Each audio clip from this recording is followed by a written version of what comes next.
안녕하세요. 오늘도 사연살롱을 찾아주셔서 감사합니다. 저는 경기도에 살고 있는 결혼 5년차 여성입니다. 제가 최근 겪었던 황당하고도 우스운 이야기를 들려드리려고 이렇게 사연을 적게 되었어요. 남편과 저는 같은 회사에서 사내 연애로 만나 결혼을 하게 되었어요. 같은 일을 하며 고민도 나누고 서로를 응원하며 지내다 보니 사랑이 자연스럽게 커져갔죠. 결혼 후에도 남편과 저는 여전히 친구 같은 부부로 잘 지내고 있어요. 다른 사람들은 단순히 저희가 사내 연애로 만나 결혼했다고 생각하지만 사실 깊게 알고 보면 남편과 저의 인연은 굉장히 특이하게 시작되었어요.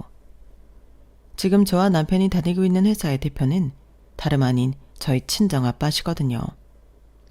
처음부터 남편과 제가 회사에서 만난 건 아니었고 남편을 처음 보게 된 건 외부 워크숍에서였어요. 그날 인사교육 강사가 당일날 갑자기 불참하는 일이 생겼어요. 다들 시간을 내서 온 만큼 그렇게 난감한 상황도 없었는데 당시 다른 회사에 재직 중이던 남편이 조심스럽게 나섰어요. 제가 대신 진행해 보겠습니다 하고요. 사실 저는 그 상황에서 누가 그렇게 나설 거라고는 생각도 못해서 정말 깜짝 놀랐어요. 평소에 인사교육 경험이 있던 남편은 워크숍에 모인 사람들 앞에서 성과평가와 직원관리 방안에 대해 정확하고 쉽게 설명하며 교육을 진행했어요. 대본 하나 없이 본인의 노하우를 알기 쉽게 공유하고 설명하는 모습에 워크숍이 끝나고 사람들은 남편 이야기로 떠들썩했어요. 친정아빠 역시 놀라면서도 흐뭇해하셨죠. 저 친구 상당히 똑부러진 친구구만.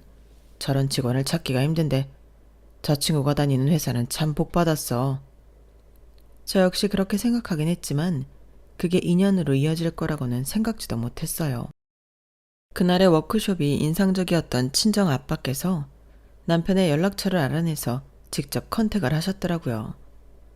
저희 회사의 인사팀에 들어올 생각이 없는지요. 그렇게 남편은 저도 소속되어 있던 인사팀 과장으로 오게 되었어요.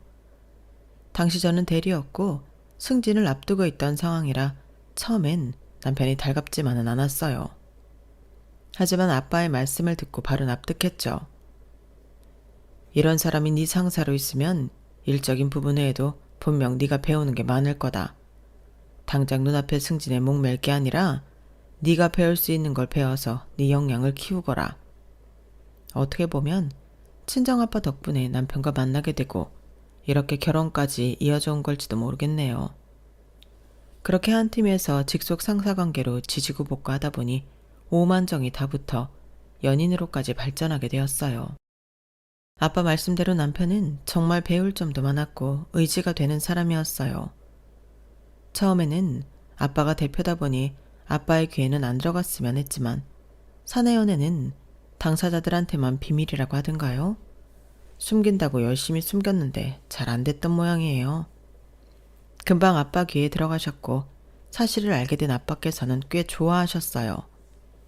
당신께서 손수 스카우트해온 직원에 대해 일머리도 좋고 인간성도 좋은 사람이라고 평가해 오신 모양이었죠. 연애 사실이 밝혀지고 아빠보다 놀란 건 오히려 당사자인 남편 쪽이었어요. 당신이 대표님 딸이었다고? 내가 지금 꿈을 꾸고 있나? 무슨 드라마도 아니고. 얼떨떨한 표정을 짓고 있는 남편의 얼굴이 얼마나 재밌었는지 몰라요. 그래도 혹시 모르니까 당신 가족한텐 비밀로 했으면 좋겠어. 당연하지. 말해도 믿지도 않으실 거야. 저희는 긴 연애 끝에 결혼 이야기까지 오가게 됐어요. 장인어른, 아직 부모님께선 제가 장인어른 회사에 다닌 걸 모르는데 이제는 말씀드려야겠죠? 에이, 그러지 말게.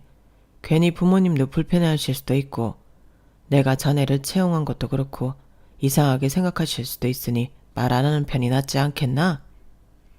아무래도 그렇겠죠. 그러면 굳이 말씀은 안 드리겠습니다. 상견례가 안 그래도 어색한 자리인데 조금이라도 편하게 하려면 그 편이 낫지. 그렇게 시댁에서는 저희 집에서 회사를 운영한다고만 알고 자세한 상황은 모른 채 결혼을 하게 됐어요. 그래도 중견 회사를 운영하고 있다고 하니 여유 있는 집안에 아들을 보내는 게 내심 좋으셨는지 어머님께서는 제게 공주님, 공주님 하며 무척 예뻐해 주셨어요. 사실 처음에는 어머님께서 마냥 상냥하고 애정이 많으신 분이라 제게 잘해주시는 걸로 생각했어요. 그런데 시간이 지나면서 점점 그게 아니었다는 걸 깨달았죠. 게다가 남편에게는 저와 몇 살 차이 나지 않는 여동생이 있었는데 첫인상은 밝고 착해 보였던 시누이가 제 결혼 생활의 최대 복병일 거라곤 상상도 못했어요. 남편과 성격이 워낙 잘 맞았기에 다른 가족들의 성향에 대해선 알아볼 생각조차 못했던 것 같아요. 남편도 가족들에게는 무뚝뚝한 편이라 딱히 이야기를 많이 해주지도 않았고요. 엄마, 아까 봤어? 오빠랑 새언니랑 있을 때는 말 엄청 많이 하는 거? 맨날 오늘은 어떻게 보냈냐고 물어봐도 우리 앞에선 기억 안 난다. 아님 별일 없었다. 이렇게만 대답하는 사람이? 그러게 말이다. 뭐, 지 부인한테야 다르게 대한 건 알겠지만 서운한 건 서운하네. 언니, 그러지 말고 언니가 이야기 좀 잘해주세요. 오빠가 참 우리한테 너무하다니까요. 그래도 우리 집에 남자라곤 오빠 하나뿐인데. 남편은 아버지를 일찍 여여서 가족들이 남편에게 많이 의지하는 모양이었어요. 하지만 남편은 제게 다정하게 대하는 것과는 별개로 시댁 식구들과 있으면 좀처럼 표정 변화도 없고 말수도 적어지더라고요. 저는 한 번도 본 적 없는 낯선 모습이었죠. 그러다 보니 저도 모르게 중재를 하게 되더라고요. 여보, 그래도 어머님이랑 동생한테 좀 살갑게 대해줘. 집에 남자라곤 당신뿐인데 얼마나 당신한테 의지하겠어. 됐어. 뭘 살갑게 시기나. 나도 이제 장가 왔으니 내 가정에 충실해야지. 내가 그렇다고 못해주는 건 없잖아. 그렇긴 한데 어머님이 당신이 집에서는 묵뚝뚝한 모습 보이다가 나랑 있을 때는 수다스럽고 밝아 보여서 내심 속상하셨대. 그래? 에휴, 내가 그런 걸 어떻게 일일이 맞춰드리겠어. 당신이랑 있으면 내 표정이 밝아지고 할 말이 많이 떠오르는 걸 어떡해. 당신도 참. 시댁에 갈 때마다 남편에게 서운하다는 시어머니와 시누이를 보며 남편의 왜 유독 가족에게는 무뚝뚝하고 심드렁한지, 혹시나 결혼 생활이 길어지면 나에게도 저러는 건 아닌지 불안할 때도 있었어요. 하지만 얼마 가지 않아 저도 알게 되었죠. 남편이 왜 유독 가족에게 거리를 뒀는지요. 앞서 이야기한 것처럼 결혼 초만 해도 시어머니와 시누이는 제게 무척이나 친근하게 다가왔어요. 제가 결혼할 무렵부터 시누이는 다니던 회사를 그만두고 휴식기를 가지던 중이었어요. 그래서인지 유독 저와 시간을 보내거나 친해지고 싶어하는 모습을 자주 보였어요. 새언니, 결혼하니까 어때요? 정말로 사람들이 이야기하는 것처럼 마음이 안정돼요? 누구랑 결혼하느냐에 따라 다르겠지만 저는 좋아요. 안정적인 느낌도 들고요. 좋겠다. 사실 저는 원래 결혼 생각이 없었는데요. 요즘 제 주변도 하나둘씩 결혼하고 있어서 좀 외로운 것 같아요. 주변에 좋은 사람 있으세요? 좋은 사람요? 바로 떠오르는 사람은 없는데 소개 원하세요? 주변에 사람이 없으니 소개라도 받아야죠. 새언니는 회사 다니니까 아는 사람은 많으실 거 아니에요. 괜찮은 사람 있으면 소개 좀 시켜주세요. 저도 연애하다 슬슬 결혼해야죠. 어머, 그래 좋은 생각이네. 며느라, 얘 소개 좀 시켜줘라. 회사 그만두고 집 밖에도 잘 안 나가고 내가 아주 걱정이야. 이럴 때 연애라도 하면 딱이겠구만. 네, 어머님 아가씨. 제가 열심히 찾아볼게요. 정말요? 고마워요. 잘 되면 다 새언니 덕분이에요. 진짜 열심히 찾아봐 주기예요? 그럼요. 바로 알아둘게요. 약간 부담은 됐지만 아가씨가 소개 생각이 있다고 하니 밝아지는 어머님 얼굴을 보면서 그동안 아가씨 걱정이 많으셨나 보다 싶더라고요. 그래서 정말 괜찮은 사람을 소개시켜주고 싶어서 주변에 열심히 물어보고 다녔어요. 아, 저 괜찮은 동생 아는데 엄청 성실하고 바른 애여서 소개해주고 싶어요. 그래? 잘됐다. 그럼 아가씨한테 전해줄게. 그렇게 첫 소개팅이 성사됐어요. 어머님과 아가씨는 잔뜩 들떴고 저까지 떨리더라고요. 아가씨, 그냥 편하게 한 끼 저녁이나 한다고 생각하고 다녀오세요. 혹시 아가씨 취향은 아닐 수도 있으니까 너무 기대는 마시고요. 에이, 그래도 새언니가 주선해 주신 건데 당연히 괜찮은 사람이겠죠. 걱정 마세요. 소개팅 한두 번 해보는 것도 아니고. 제가 알아서 할게요. 감사해요.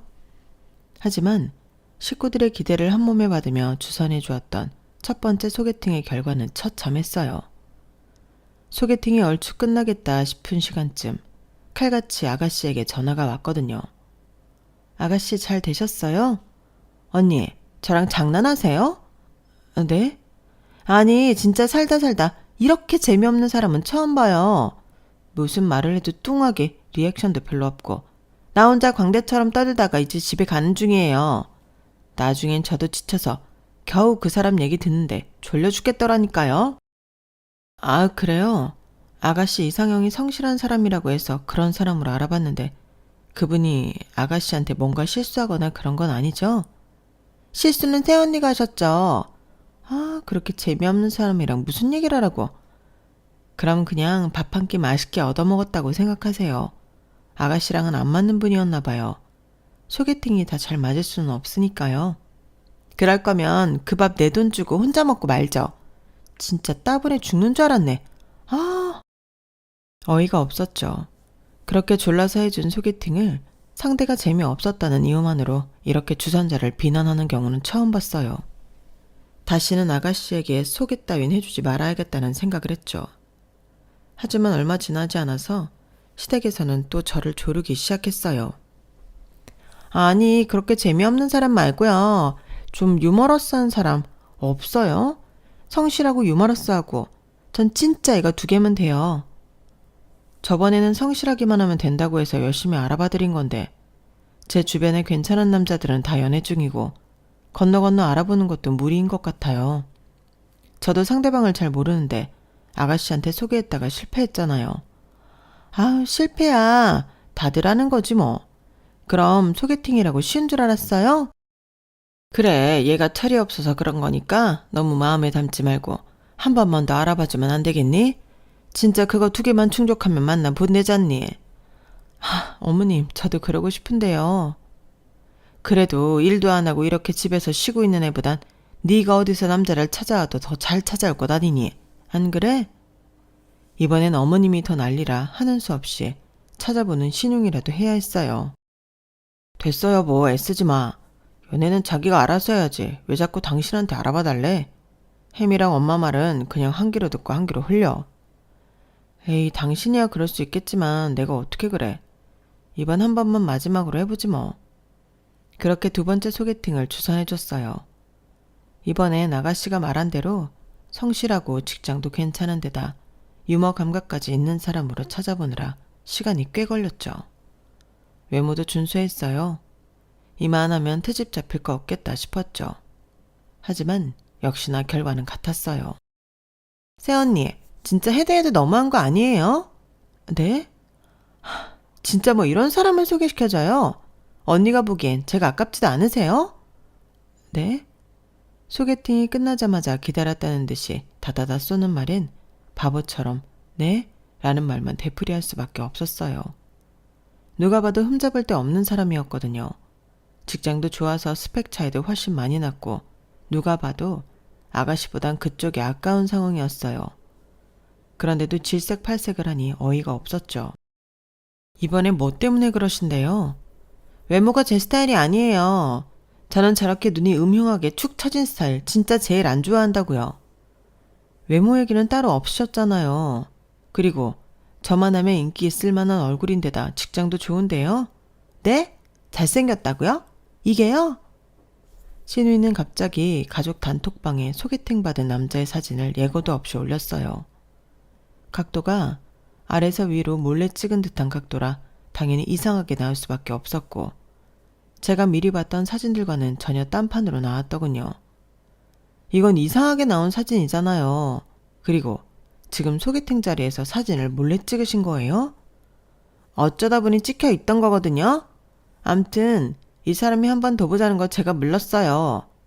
채언니 사람 보는 눈 진짜 없다. 그래서 우리 오빠를 만났나? 뻔뻔하고 기가 막혀서 아무 말도 안 나오더군요. 신우이의 전화를 받고 나서 가족 단톡방을 보니 어머님이 어떻게 이런 남자를 소개시켜주냐면서 난리를 쳐놨더군요. 그래서 딱 한마디만 남겼어요. 저랑은 사람 보는 눈이 다르니 앞으로 소개는 다른 사람한테 받으세요. 라고요.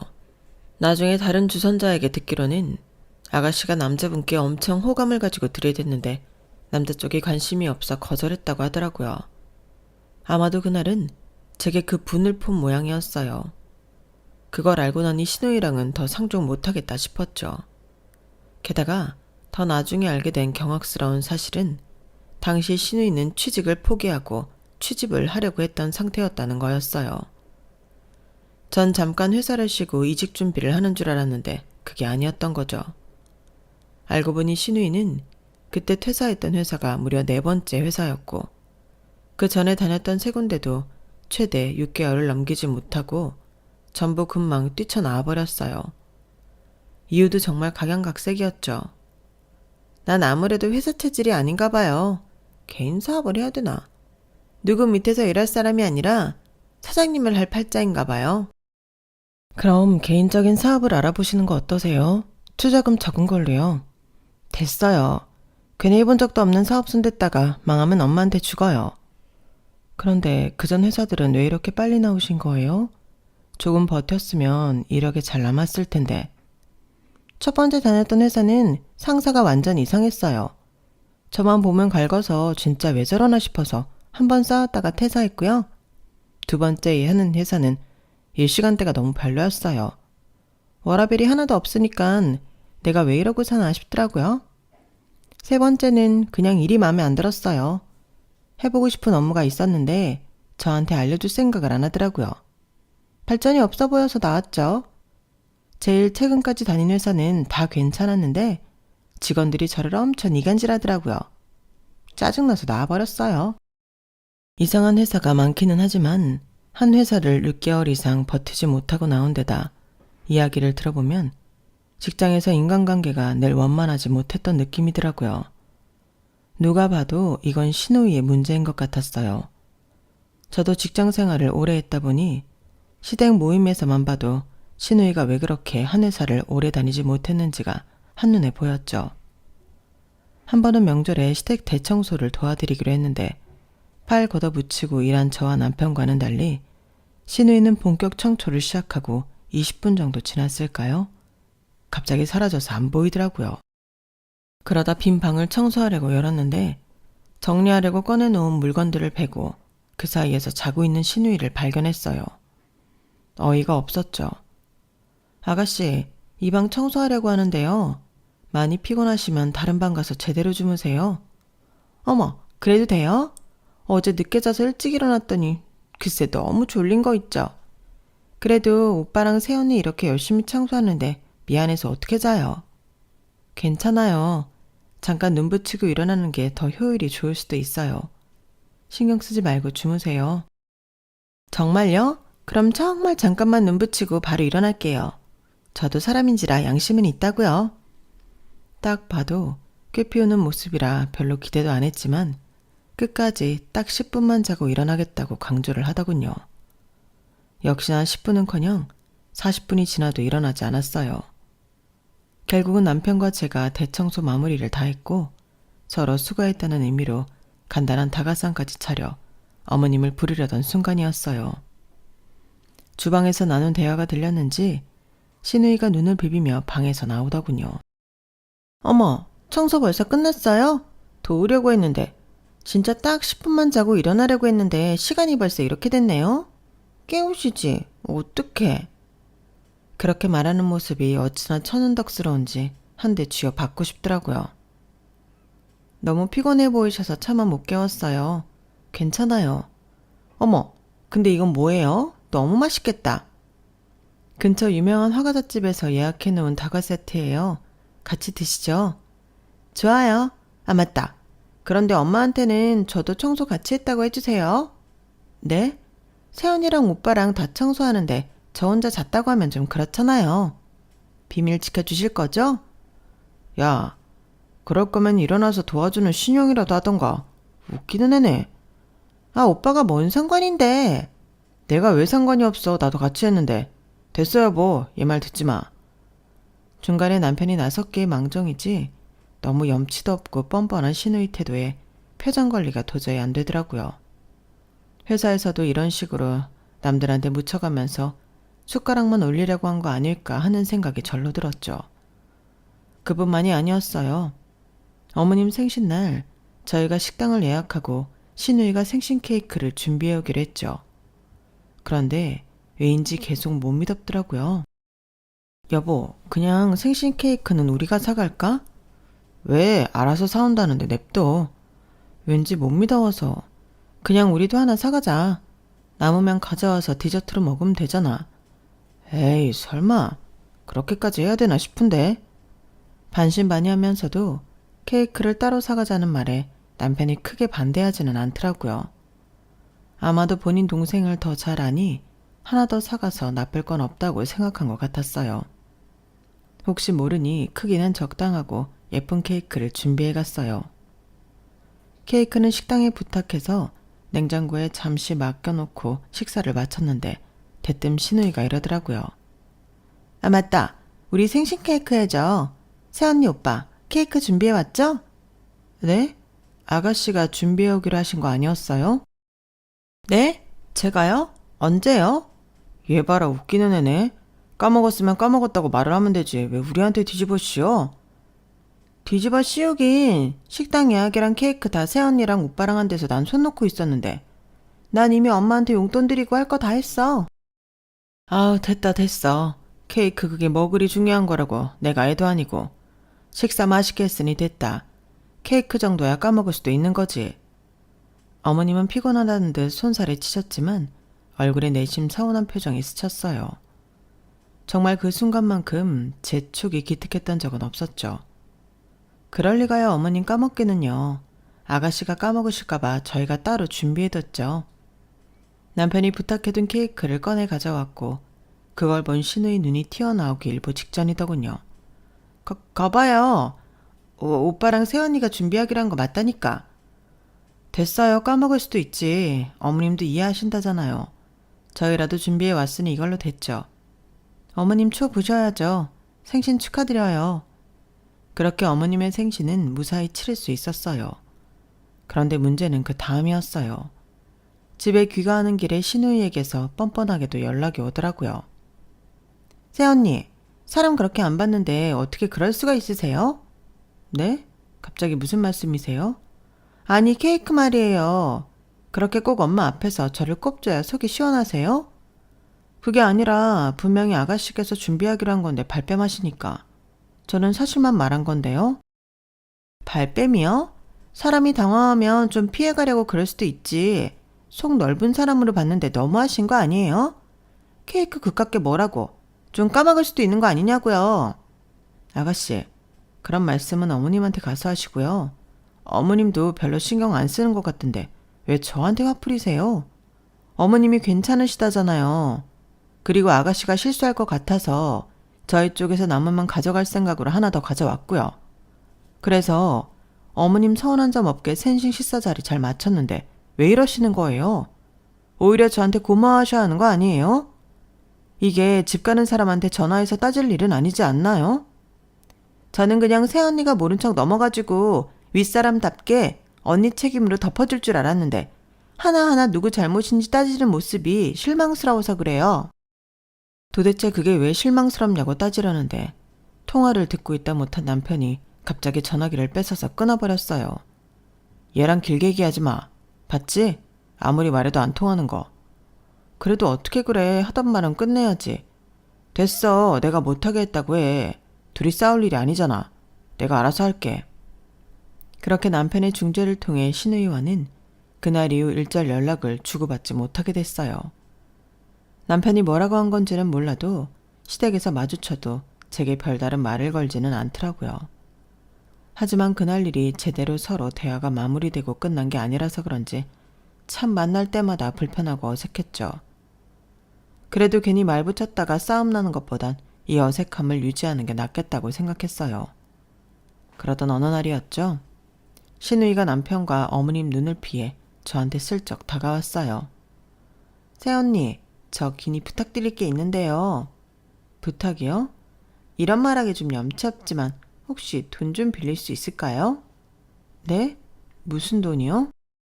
그게 여행 간다고 쓴 카드값을 갚아야 하는데 일을 오랫동안 못했더니 점점 버거워져서요.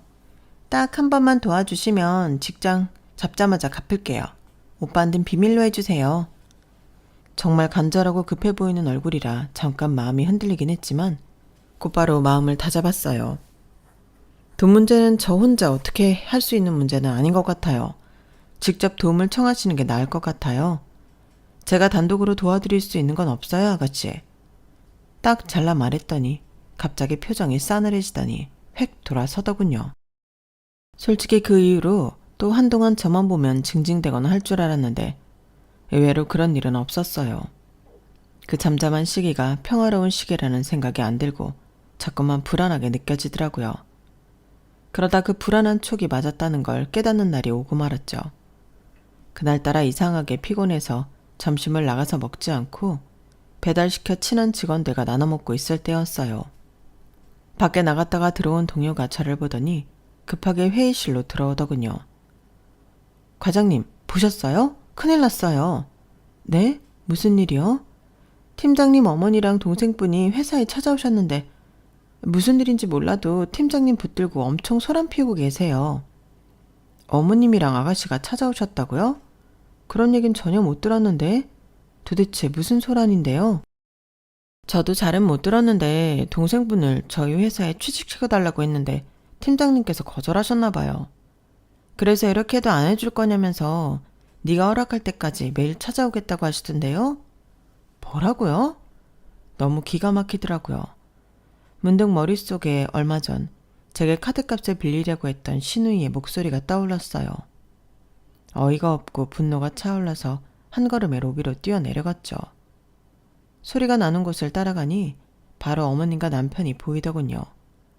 지나가는 사람들이 다 힐끔댈 정도로 부끄럽고 창피한 장면이었어요.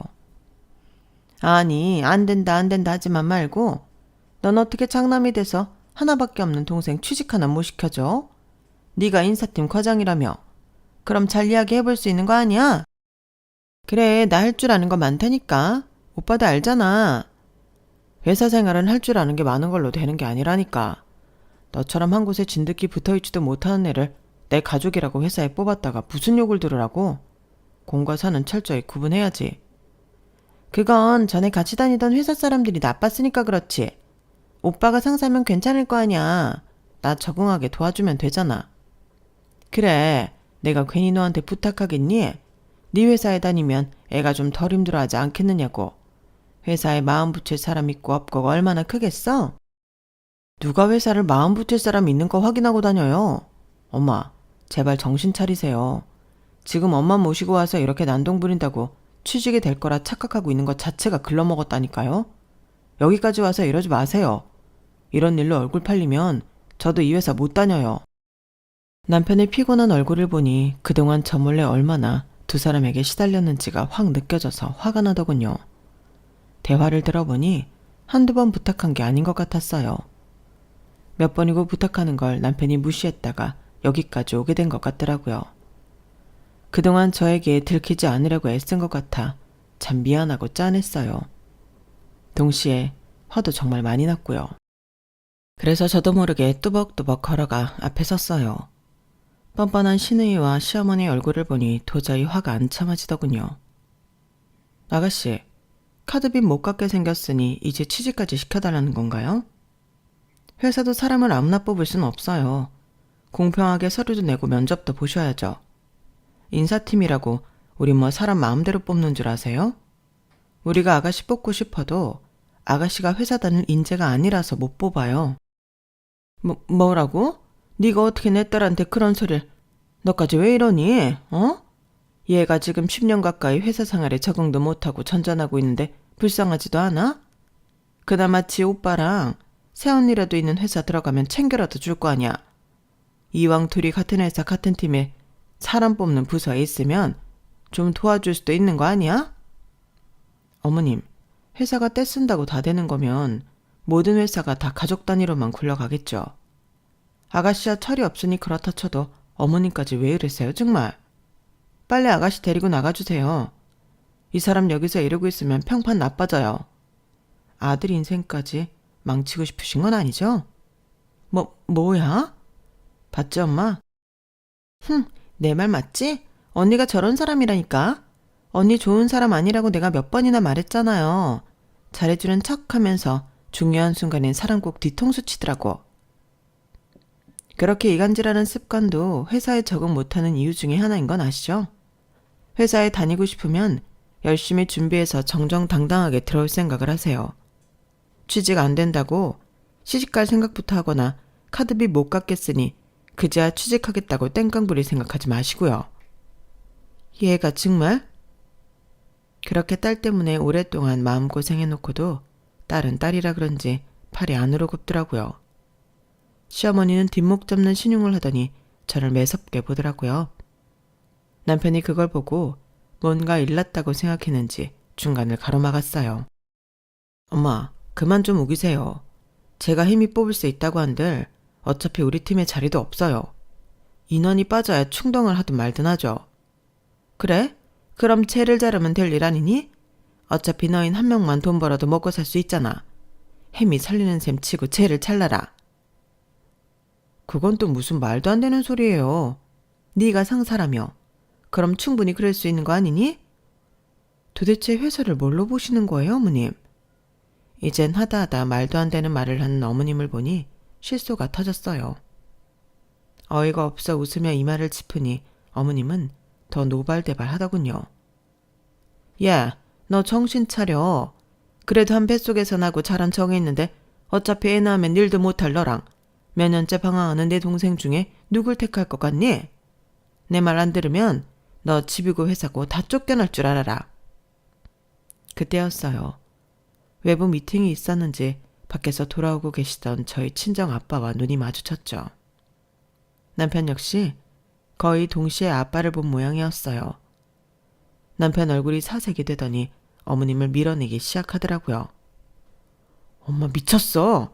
여기 장인어른 회사야. 뭐라고? 갑자기 그게 무슨 소리냐? 사돈, 이렇게 뵙게 될 줄은 정말 꿈에도 생각 못했습니다. 저희 딸한테 잘해주신다고 들어서 늘 감사한 마음이었는데 실은 아니었던 모양이지요. 갑자기 등장하신 친정 아빠를 보고 어머님은 정말 말 그대로 까무러칠 듯 놀라셨어요. 어머나 사돈께서 여기 어쩐 일로? 방금 김서방이 직접 이야기하지 않던가요? 여기가 제 회사라고. 이럴 줄 알았으면 진작에 밝힐 걸 그랬습니다. 아니, 그랬다면 우리 딸한테 더 말도 안 되는 요구를 했을 수도 있으려나요? 아니, 이게 다 무슨 네가 장인어른 회사에 다니고 있었단 말이야? 어쩜 그러면서도 이런 부탁 하나를 안 들어줘? 반성하고 뉘우칠 줄 알았던 어머님은 오히려 그럼 더 힘이 있었는데 왜 부탁을 거절했냐는 식으로 나오더군요. 정말 기가 찰 노릇이었죠. 그걸 들어줬다면 아드님도 여기 없었겠죠. 솔직히 김서방이 놓치기 싫은 인재인 건 맞지만 이런 가족이 있다는 건 승진에는 결격 사유가 될 수도 있겠죠. 제 회사에서 제 딸을 내쫓겠다니 저도 회사 오너이기 전에 한 자식의 아비라서 그 말이 참 불편하게 들립니다. 잠깐만요, 사돈. 뭔가 오해하는 게 있는 모양인데 아까 그건 그냥 화가 나서 한 말이었지 진심은 아니었어요. 아니 내가 무슨 수로 얘를 집이고 회사에서 내쫓아요? 원래 화나면 다들 한마디씩 하잖아요. 말도 안 되는 소리인 걸 알아도요. 그보다 사돈, 이렇게 된 거 부탁 한번 제대로 합시다. 우리 딸이 이제는 정말 일을 좀 해야 했어요. 꼭 애들 있는 팀 아니더라도 우리 딸이 일하기 적당한 부서가 있으면 좀 넣어줬으면 하는데 그건 어려울까요? 이 와중에도 그런 부탁을 하시겠다고요? 사돈이 몰라서 그래요. 이렇게 아픈 손가락 같은 자식이 있는 게 어떤 심정인지. 사람 하나 살리는 셈치고 도와주시죠. 네? 말마다 나 우리 아들도 도와주셨는데 우리 딸이라고 어려울 건 뭐가 있어요? 안 그래요? 엄마, 그게 대체 무슨 말씀이세요? 저는 이 회사 제 힘으로 들어온 거예요. 이 사람이랑 연애하기도 전에 입사한 거라고요. 그러니까 네가 그렇게 좋은 조건으로 승진하고 회사 다닌 게 꼭 네 실력만으로 된 거겠어? 당연히 네가 사위인 게 플러스로 작용이 된 거겠지. 넌 회사 생활도 오래 한 애가 왜 이렇게 눈치가 없니? 어머님은 너무 다급했던 나머지 경솔하게도 건드려선 안 될 걸 건드렸어요. 남편이 스카웃된 것도 승진한 것도 전부 아빠의 사유였기 때문이라는 발언은 남편이 가장 우려하던 부분을 건드렸어요. 다 자신의 실력으로 온 부분임에도 회사 내에서는 낙하산이 아니냐는 뒷소문이 돌았거든요. 물론 그런 소문은 남편이 하는 일 처리를 보면 쏙 들어갔지만요. 그걸 들은 아빠께서도 표정이 미묘해지셨어요. 사돈은 본인 아들도 안 믿으시는군요. 아무리 사위라도 능력 없는 사원은 제 회사에는 절대 들이지 않습니다. 잘 살고 있는 아들에게 화살을 돌리지 마시죠. 오늘 일은 없던 걸로 하는 게 서로에게 좋겠죠? 애들 생각해서요. 아빠께서는 그렇게 말씀하시고 자리를 떠나셨어요. 어머님도 그 말엔 한 방 먹었는지 벙찌더군요. 그런 어머님을 옆에서 신우이가 얄밉게 흔들었어요. 엄마 어떡해. 이대로 끝낼 거야? 넌 좀 가만히 있어. 분위기가 가라앉은 가운데 남편이 제 손을 잡고 회사로 이끌었어요. 출입 카드를 찍고 냉정하게 들어가 버리더니 더 이상 어머님과 아가씨도 쫓아 들어오지 못하고 밖에서만 소란을 피우셨죠. 나 엄마랑 인연 끊으려고. 더 이상은 진짜 못 살겠다. 너무 늦게 말해서 미안해. 남편은 제게 그동안 무능력하고 철없는 동생과 무작정 동생만 싸고 도는 엄마 때문에 얼마나 힘겨운 삶을 보냈는지에 대해 이야기해줬어요. 결혼하면 완전히 남남처럼 살 자신이 있었는데 아직도 자신에게 이러는 걸 보면 이제는 끊어내야 하는 게 맞는 것 같다면서요. 근데 말이 쉽지 정말 그래도 되겠어? 지금 손절 안 했다간 당신까지 잃을 판인데 못할 게 뭐 있어. 나도 이제 지긋지긋해서 더 이상은 못 해먹겠어. 그렇게 퇴근한 남편은 시댁에 가서 한판하고 온 모양이었어요. 명절이나 어버이날 생신 등 각종 행사에는 용돈을 보내드리겠지만 그 외 일절 방문이나 연락은 하지 말라고 엄포를 놓은 모양이었어요. 남편은 다음날 제 핸드폰 번호를 바꾸자고 했고 바꾼 번호는 시댁에 알려주지 않았어요. 덕분에 제가 피곤할 일은 사라졌죠. 처음에는 어떻게 네가 천륜을 끊냐며 난리를 치던 시어머니와 아가씨도 남편이 이렇게 제대로 인연을 끊을 준비를 하기 시작하니 뭔가 심상치 않은 걸 느낀 모양이었어요. 잘못했다고 그렇게 냉정하게 굴지 말아달라고 부탁해도 남편은 꿈쩍하지 않았죠. 아무래도 남편이 없으면 시어머니도 아가씨도 여러모로 곤란하고 의지할 데가 없어지니 이제는 남편 말을 듣기로 한 모양이었어요. 더 이상은 그 말도 안 되는 요구나 부탁을 안 들어도 되고 실컷 잘해주고 이간질 당하는 일을 안 겪어도 되니 저도 살 것 같더군요. 아직도 가끔 만날 일이 생기면 남편 좀 잘 설득해달라고 부탁하는 어머님과 아가씨지만 그런 말은 한 귀로 듣고 한 귀로 흘리고 있어요. 어차피 그 짧은 시간만 잘 흘리면 남편이 알아서 차단해 주는데 굳이 제 발로 그 지옥에 다시 들어갈 필요는 없잖아요. 여기까지가 제 사연입니다. 마음을 털어놓고 나니 좀 시원하네요. 들어주셔서 감사해요. 여러분의 오늘과 내일도 항상 꽃길이시길 바랍니다. 여러분, 사연 댓글에 응원과 현명한 좀 부탁드려요. 좋아요와 구독은 저에게 큰 힘이 됩니다. 오늘도 좋은 일 가득하세요.